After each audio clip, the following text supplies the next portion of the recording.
Il est 8h19. Le 7-10 Listen anywhere. وحده من سوريا نيبريت. sur France Inter. Géopolitique, bonjour Pierre Aski. Bonjour Nicolas. Pierre, Vladimir Poutine se rend au Moyen-Orient aujourd'hui. Que va-t-il y faire ? Alors il y a plusieurs éléments remarquables à propos de ce déplacement de Vladimir Poutine au Moyen-Orient. D'abord le fait qu'il ait lieu.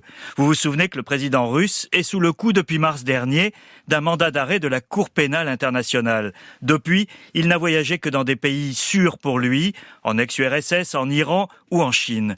C'est sa première incursion hors de son monde. Il montre aux Russes qu'il n'est pas un pestiféré. Ces destinations sont également intéressantes. Les Émirats arabes unis et l'Arabie saoudite au cours d'un voyage éclair en une seule journée. Il arrive aux Émirats en pleine COP28, prenant bien soin d'y aller après le départ des dirigeants occidentaux. Emmanuel Macron ou Kamala Harris s'y trouvaient la semaine dernière. La chorégraphie est parfaite. Les Émirats ont une autre spécialité. Ils sont une plaque tournante de contournement des sanctions internationales.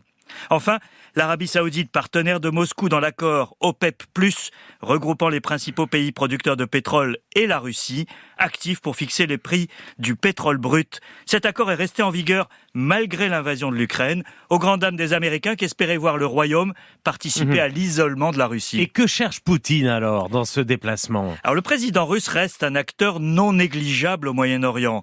En se rendant dans cette région en plein conflit entre Israël et le Hamas, il montre que la Russie reste une grande puissance qui compte, même si elle est enlisée dans la guerre en Ukraine.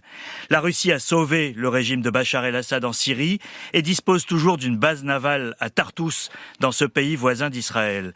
Elle s'est considérablement rapprochée de l'Iran, qui lui a fourni des drones, aussitôt envoyés frapper l'Ukraine. Et d'ailleurs, Poutine recevra jeudi à Moscou le président iranien, Ebrahim Raïssi, pour compléter ses entretiens d'aujourd'hui.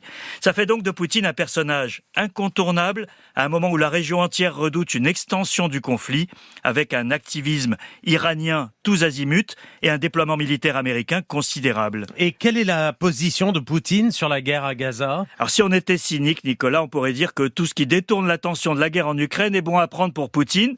Et donc, une bonne guerre au Proche-Orient remplit parfaitement cet objectif. Il y trouve son compte, surtout à un moment où l'aide à l'Ukraine rencontre de sérieux obstacles, notamment aux États-Unis, mais aussi en Europe. Est-ce pour cette raison que le président russe a sacrifié, après le 7 octobre, sa relation très personnelle avec Benyamin Netanyahou, au profit d'un positionnement plus classique en faveur des Palestiniens, et même d'un flirt poussé avec le Hamas, a priori pas vraiment un partenaire naturel. Cette incursion moyen-orientale n'aura sans doute pas d'impact concret sur le déroulement du conflit à ce stade. En revanche, elle aidera la Russie dans sa bataille des opinions publiques mondiales. Elle lui permettra de discréditer, à peu de frais, les Occidentaux accusés de deux poids deux mesures entre leur soutien aux Ukrainiens et leur passivité pendant si longtemps face au sort des Palestiniens, en dépit du droit international.